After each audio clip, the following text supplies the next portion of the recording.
This is kind of like the Welford reading that you have in the Lotman Self-House book. Welford talks a lot about the kind of the noise hypothesis and a lot of the sensation perception kinds of studies. Aging is kind of accumulated random error. That the older you are, everything.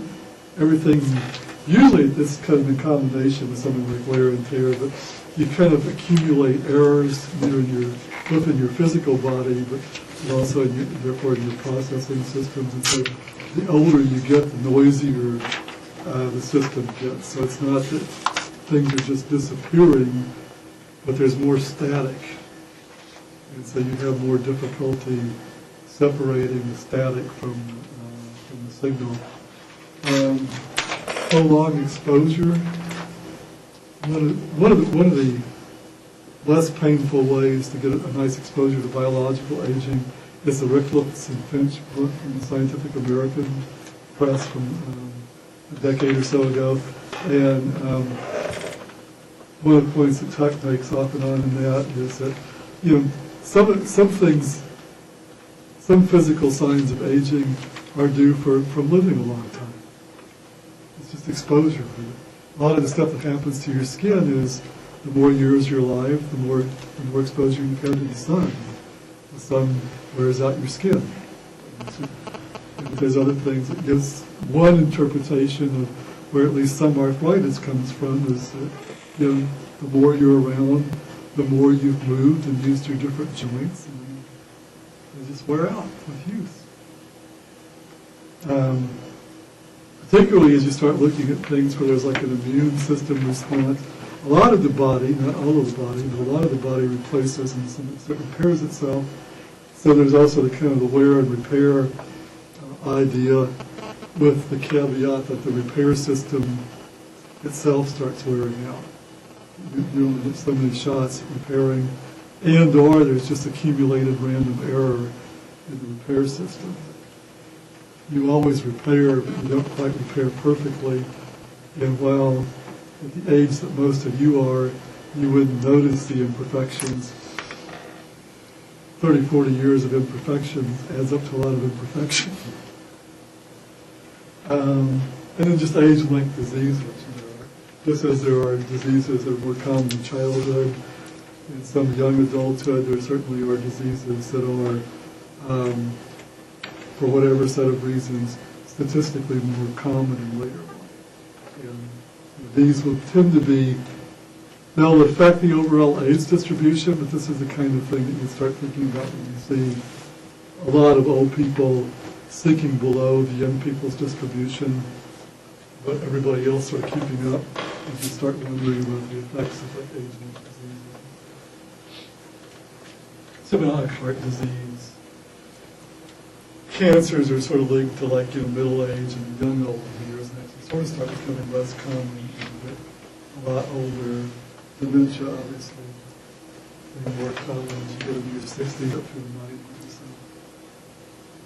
So some of the kind of themes in this literature, some of the changes actually start when you're young, but probably don't get noticeable until you're middle aged. Some of them may only start in middle age. It depends a lot on the particular functioning that you're looking at.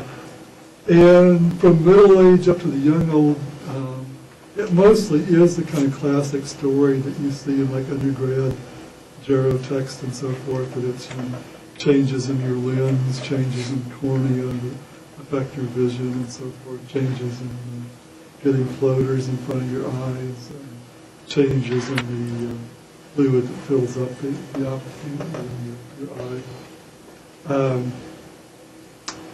And in the changes in hearing are mostly changes in the bones of your middle ear, getting stiffer and not vibrating as much, and starting to do some changes in the way your inner ear responds to sound. The second wave of changes in the old years tend to be in sensory nerves and kind of visual and auditory and presumably somatosensory and smell and taste, all the much less well-studied sections of the brain. Big chunks of your brain are involved in decoding sensory information. Anyway, and they also can change in interesting ways. Most of the normal changes, and actually probably should qualify this third bullet point to say, certainly the ones in middle age to young old years are mostly relatively minor and can be compensated for, and major functional impairments are usually linked to disease rather than normal aging. Probably after age 85, we don't have any idea whether this is still true. It's certainly more difficult to compensate for the changes as they move, at this point in our technology, as you move into the nervous system. There is a compensate for peripheral changes. Although in hearing, we're starting to make some meaningful progress in duplicating like auditory nerve function.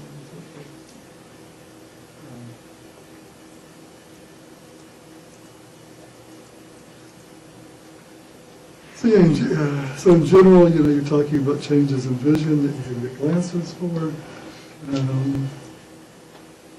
Changes in hearing that hearing aids sort of help with, although they create other kinds of problems.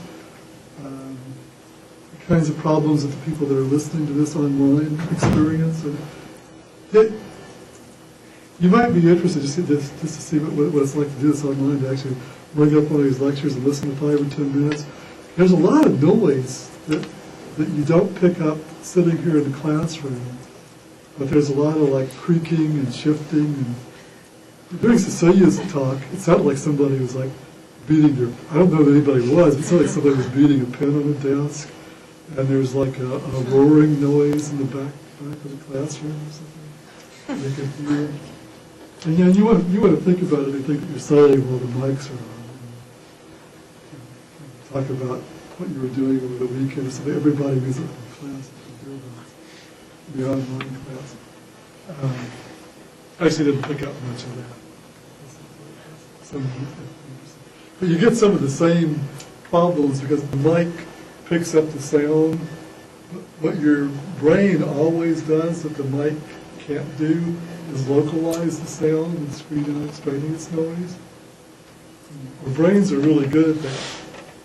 But once you filter it through any kind of mechanical electronic system, you lose a lot of that directionality. So you actually have to be in that setting to do it. I was commenting on this earlier, but like many of the best documented age decrements occur in perception and cognitive resources. So why don't you see more obvious changes at higher levels of cognitive processing? One potential answer, and we'll talk about this some as we go through the more specific sensory changes, is that there is a lot of top-down processing and top-down filling in of information.